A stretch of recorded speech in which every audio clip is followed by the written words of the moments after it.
Hi guys, it's Trev, body mechanic from Absolute Fitness. So today we're going to look at the ab rollout and how you can do that. Because a lot of people do that, well, I'll show you how they do it, and then I'll show you how I would do it depending on what your goal is really. Before I do that, let's look at types of muscle contraction.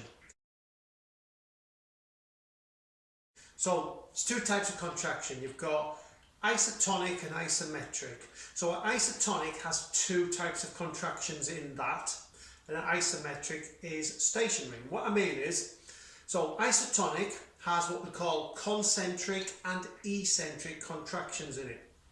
So a concentric contraction is when the muscle is activated and it physically or actively shortens. That is a concentric contraction. An eccentric contraction is when the muscle is activated and actively lengthens. And that's an isotonic contraction. An isometric contraction is when the muscle is active, it's activated, but it neither lengthens nor shortens. So, can I get bigger muscles from an isometric contraction? Well, the answer to that is yes, you can. Because you can do static training, okay, because that's another word for it, static, okay. I could take two dumbbells and hold them like that and then progressively build that up and I would get bigger arms. The problem with that is I wouldn't get really much strength gain in such, although the weights are getting slightly bigger because then I'm holding them there statically. They only become strong in that position. So yes, they grow, but they're only strong like that. They won't be strong through a range of motion. And that's the key. Do you want to be strong in a static position or strong in a full range of motion? Well, most of us really want to be strong in a full range of motion rather than it just being static. But this is what people do. So when we look at the ab rollout, you've got to remember that. But the best muscle gains actually come from an eccentric contraction.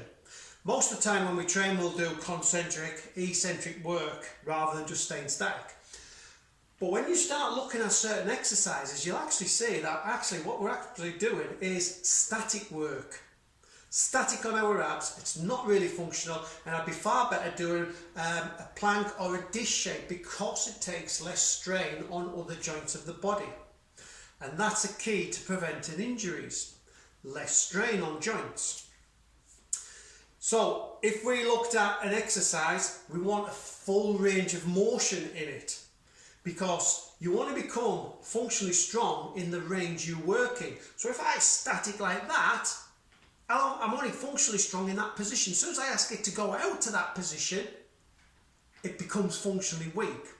And this is quite clear to see when people do things like pull-ups. So, because what you'll find is people do a pull-up and they don't go all the way down, they pull themselves like that, and then they come up, and then they go again. And you become functionally strong in that position. But suddenly I ask you to go all the way, and you suddenly can't do it because you're not taking the muscle through a full range of motion, and the muscle doesn't then become functionally strong in that range of motion.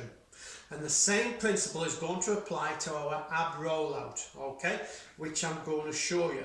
So every exercise should go through concentric, eccentric contraction phase and through a full range of motion to get the best out of the exercise. If you're not, then you're cheating yourself basically because you're putting the time and effort in, but you're not getting the best out of the exercise. So it's a bit like going from A to B, but instead of going directly there, you're swinging all over the place. And eventually you will get there, but it's probably took you 3 or 4 times longer than it should have done.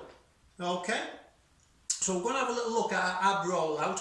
I'll show you how it's performed by most people, and then I'll show you how I would perform it to get the best, because I want my washboard, and that's the whole purpose of me doing any exercise. If it's static, I ain't going to get that washboard. I'm getting a build up of internal pressure, which eventually gives a bigger belly as well. But we're going to do it in such a way that we get the washboard. Okay, so let's see it in action.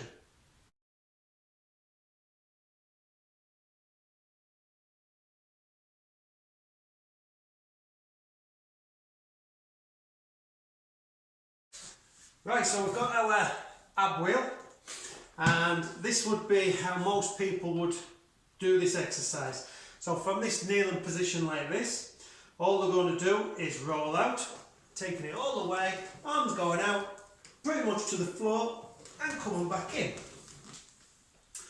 Right, so I'll show you that one again. Was all the way out, to the floor, and back in. Right, let's analyse this now. So, if you think about where my abs are, bottom of the sternum to my pubic bone, so it bends my spine. At no point here am I making my spine bend. It's all movement coming from my hip flexors. Okay, so the glutes are working, my lats are massively working, and my abs are working statically. Yeah, they're working as a fixator muscle to hold my spine in position. So as I'm going down, look at the back all the time. Coming back. Yeah, there's no bend going on of that spine whatsoever. So your abs working as a fixator, so guess what?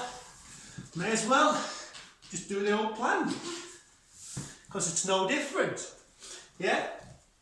The only difference I've made in it is I've lengthened the lever a bit by me taking this all the way out. I'm lengthening the lever to put a bit more strain on my lower back. So my abs are having to work a little bit harder as a fixator to protect my back. So not the best way to work a muscle, because remember, muscle needs to be the prime mover to get the best out of it. So how would I perform this? Right. Again, that pull back, massive work on the lat as well. So, how am I going to work it? Imagine your belly button. I'm going to suck that belly button in straight away. So I've now got my arms below my shoulders. I'm going to suck that belly button in so that my spine bends. Yeah? I've got a contraction on my abs already. And as I start going out, you notice the spine starting to straight out, straight out, straight out, straight out. Once I get flat, I don't need to go any further. I suck the belly button back in, pulling it back in. So the drive's coming from here. I'm not pulling here. The drive is coming from this point here. Yeah, so suck the belly button in. I start bending the spine. Yeah, and body's flat in that, more or less flat in that position. From there, sucking the belly in, pulling from the belly, pulling from the belly. Yeah, the pull has to be from here, not from here. Yeah, and all the time when the spine's bent, yeah, as I go out, I straighten it, and then I pull and I'm trying to suck that belly button all the way up to my spine, and that makes my spine bend. Therefore, I'm then getting my concentric, eccentric action on those abs. So again, from an arched back position, start coming out, straightening that spine, straightening that spine. Now I drive the abs back up, suck the belly button in.